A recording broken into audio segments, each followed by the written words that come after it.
Social workers are effectively being forced to ignore child abuse, a community care survey of 170 frontline children's workers has found. Budget cuts over the past year have already seen 58% experiencing pressure to downgrade child protection cases to child in need cases. Many of those responding also gave us examples of what was happening in their area. An email sent from a group manager to all staff stated that only cases which met the interim care order threshold should be taken to initial child protection conferences.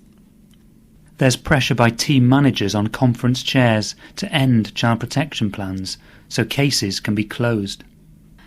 Over 80% of respondents felt child protection thresholds had increased in their area over the last year. Of these respondents, most said thresholds had increased in neglect and emotional abuse cases. However, a significant number also reported threshold rises in physical and sexual abuse cases. Many also reported that teenagers were missing out the most on child protection services. I recently returned a 14-year-old to the care of her aunt after she'd sustained injuries after being beaten with a bamboo shoot. It was not just the injuries that concerned me, but the overall treatment this child had received emotionally. She was treated as an outsider, expected to babysit her cousins all the time, and afforded no leisure time. The child's confidence was at rock bottom, and all she needs is proper care, but it was not viewed as a protection issue in light of her age.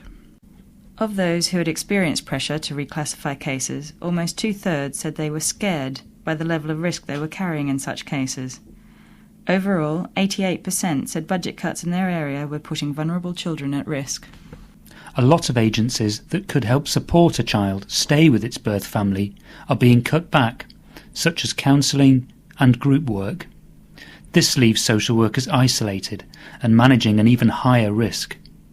What none of the current policies on cuts take into account is the effect of increased workloads on the emotional health of social workers. They'll start to feel like the children they're trying to protect, that there's no hope and no point.